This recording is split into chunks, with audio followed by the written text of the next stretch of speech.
নমস্কার বন্ধুরা, আজকে আপনাদের সঙ্গে একটা গুরুত্বপূর্ণ আপডেট নিয়ে চলে এসেছি, যেটা হচ্ছে আনন্দবাজার পত্রিকা থেকে উঠে এসেছে সেই খবরটা। এবং আজকের এই ভিডিওতে দুটো আপডেট দিতে চলেছি। সেটা হচ্ছে একটা হচ্ছে 7 তারিখের। চলুন শুরু করা যাক।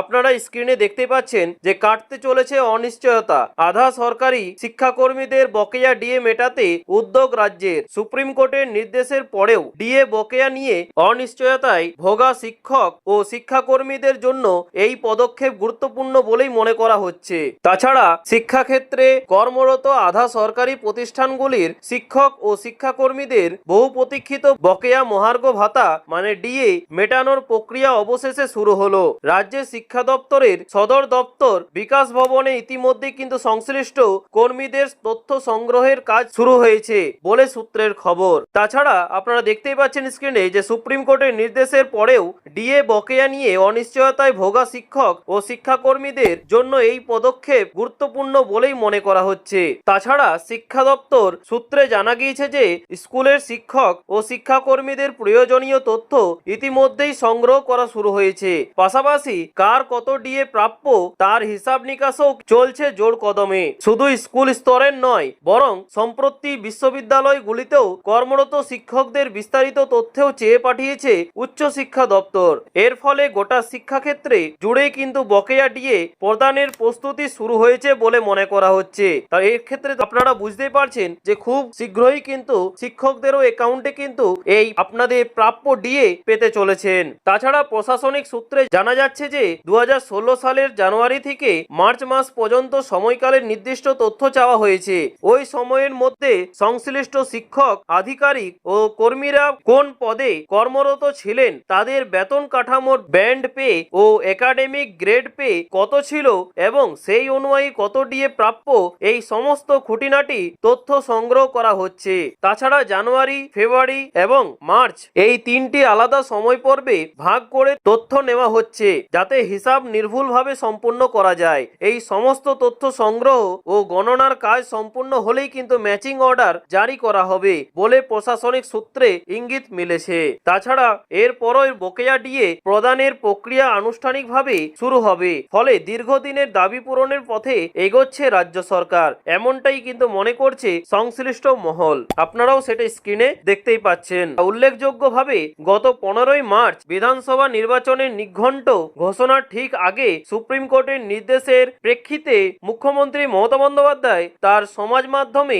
একটি গুরুত্বপূর্ণ পোস্ট করেন। সেখানে তিনি উল্লেখ করেন যে শুধুমাত্র রাজ্য সরকারি কর্মচারীই নন, শিক্ষক, শিক্ষিকা, পঞ্চায়েত ও পুরসভার কর্মী, স্বশাসিত সংস্থা এবং সরকারি অনুদান প্রাপ্ত প্রতিষ্ঠানের কর্মীরাও কিন্তু ডিএ পাওয়ার অধিকারী। তিনি আরও জানান যে রোপা 2009 অনুযায়ী রাজ্য সরকারি কর্মচারী, পেনশনভোগী এবং বিভিন্ন অনুদান প্রাপ্ত প্রতিষ্ঠানের কর্মীদের বকেয়া ডিএ 2026 সালের মার্চ মাস থেকে কিন্তু দেওয়া শুরু হবে।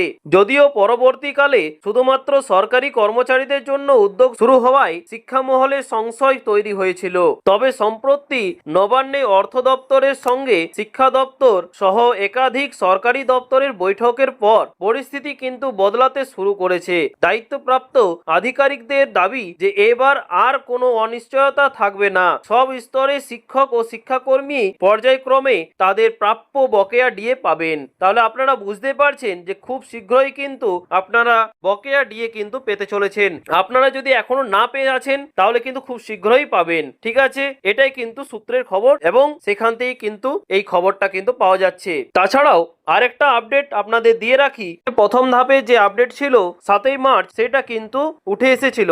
এবার আপনাদের একটা খুবই আরেকটা গুরুত্বপূর্ণ আপডেট দিয়ে রাখি। সেটা হচ্ছে মহার্ঘ ভাতা প্রদানের তোড়জোড়, কর্মীদের নামের তালিকা চেয়ে পাঠালো হলো সব বিশ্ববিদ্যালয়ের কাছে। সুপ্রিম কোর্টের নির্দেশের পরেই বকেয়া মহার্ঘ ভাতা পাওয়ার আশায় ছিলেন স্কুল, কলেজ ও বিশ্ববিদ্যালয়ের শিক্ষক, শিক্ষাকর্মীরা। কিন্তু মাঝখানে কিছু জটিলতায় আশঙ্কা তৈরি হয়, আদৌ তারা মহার্ঘ ভাতা পাবেন কিনা কিনা এ নিয়ে গত 13ই মার্চ ধর্মঘটে সামিলও হন শিক্ষকদের একাংশ।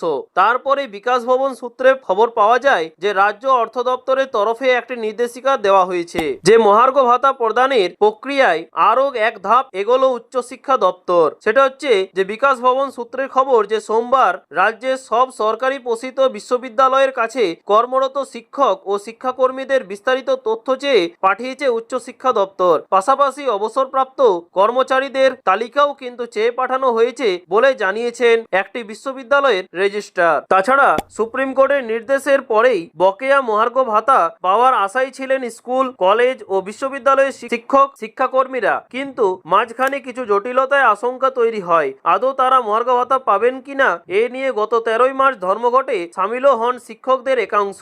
তারপরে বিকাশ ভবন সূত্রে খবর পাওয়া যায় যে রাজ্য অর্থ দপ্তরের তরফে একটি নির্দেশিকা দেওয়া হয়েছে। সেখানে বলা হয়েছিল যে সংশ্লিষ্ট দপ্তর স্থির করবে যে কোন পদ্ধতিতে বকেয়া মহার্ঘ ভাতা দেওয়া হবে। তারপরে কিন্তু নড়ে বসে দপ্তর। ইতিমধ্যে স্কুল শিক্ষা দপ্তর সেই তালিকা তৈরির কাজ চালাচ্ছে। এরই মধ্যে 1 এপ্রিল নবান্নে একটি বৈঠকও কিন্তু হয়। উচ্চশিক্ষা দপ্তর থেকে তালিকা চেয়ে পাঠানোই আশার আলো দেখেছেন শিক্ষকেরা। তবে প্রশ্ন উঠে আসছে যে স্কুল শিক্ষকদের জন্য কাজ কতদূর এগিয়েছে। দেখুন, এই দিনই কিন্তু দপ্তর সূত্রে জানা গিয়েছে যে যেহেতু 2016 জানুয়ারি থেকে 2019 সালের ডিসেম্বর পর্যন্ত বকেয়া মহার্ঘ ভাতা দেওয়ার স্থির হয়েছে, তাই স্কুলের শিক্ষক ও শিক্ষাকর্মীদের জন্য তথ্য বাংলার শিক্ষা পোর্টালে IOSMS থেকে কিন্তু সংগ্রহ করে নিচ্ছে দপ্তর। সেই কাজও চলছে। নাম প্রকাশে অনিচ্ছুক এক রেজিস্ট্রার বলেন যে সবে মাত্র এই নির্দেশ পেয়েছি, মহার্ঘ ভাতা দেওয়ার জন্য নামের তালিকা চেয়ে পাঠানো হয়েছে।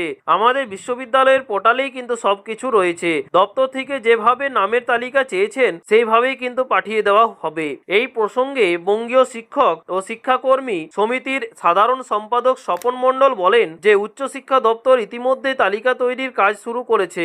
স্কুল শিক্ষা দপ্তরও কিন্তু এই বিষয়ে উদ্যোগী হবে বলে আশা করছি। দ্রুত এই প্রক্রিয়া সম্পূর্ণ হয় তা দপ্তরের দেখা উচিত। যদিও স্কুল শিক্ষা দপ্তরের এক কর্তা বলেন যে উচ্চশিক্ষা দপ্তর যেভাবে বিশ্ববিদ্যালয় থেকে তালিকা সংগ্রহ করছে সেভাবে স্কুল শিক্ষা দপ্তর করতে গেলে কয়েক বছর সময় লেগে যাবে। তাই পোর্টাল থেকেই ওই তালিকা তৈরির কাজ চলছে। সো বন্ধুরা, এই ছিল আজকের আপডেট। আপনারা অলরেডি স্ক্রিনে দেখতেই পাচ্ছেন যে এই নিউজটা, ঠিক আছে, এবং আপনাদের কি মতামত সেটাও কিন্তু অবশ্যই কমেন্ট বক্সে জানাতে ভুলবেন না। এবং কিছু যদি প্রশ্ন থাকে, ঠিক আছে, তাও কিন্তু কমেন্টে জানাবেন। আমি চেষ্টা করব আপনাদের সেই প্রশ্নের উত্তর দেওয়ার। তাছাড়া আপনারা কারা ডিএ পেয়েছেন এখনো পর্যন্ত অবশ্যই কিন্তু কমেন্ট বক্সে জানাতে ভুলবেন না। আর আপনি কি আপনার প্রাপ্য ডিএ পেয়েছেন সেটাও কিন্তু কমেন্ট বক্সে জানাতে ভুলবেন না। আর যদি ক্যালকুলেশন নিয়ে কোনো প্রবলেম থাকে অবশ্যই কিন্তু কমেন্টে জানাতে ভুলবেন না। পরবর্তী ভিডিও কিন্তু আমার এই রিলেটেডই হতে চলেছে। তাই আপনারা যদি চ্যানেলে নতুন হয়ে থাকেন তো অবশ্যই কিন্তু চ্যানেলটিকে সাবস্ক্রাইব করে পাশের বেল আইকনটি প্রেস করে রাখবেন যাতে কোনো আপডেট মিস যাতে না হয়। ঠিক আছে, আজকে এই পর্যন্তই। দেখা হচ্ছে পরের ভিডিওতে নতুন কোনো আপডেট নিয়ে। Thank you. পাশে থাকবেন, সুস্থ থাকবেন।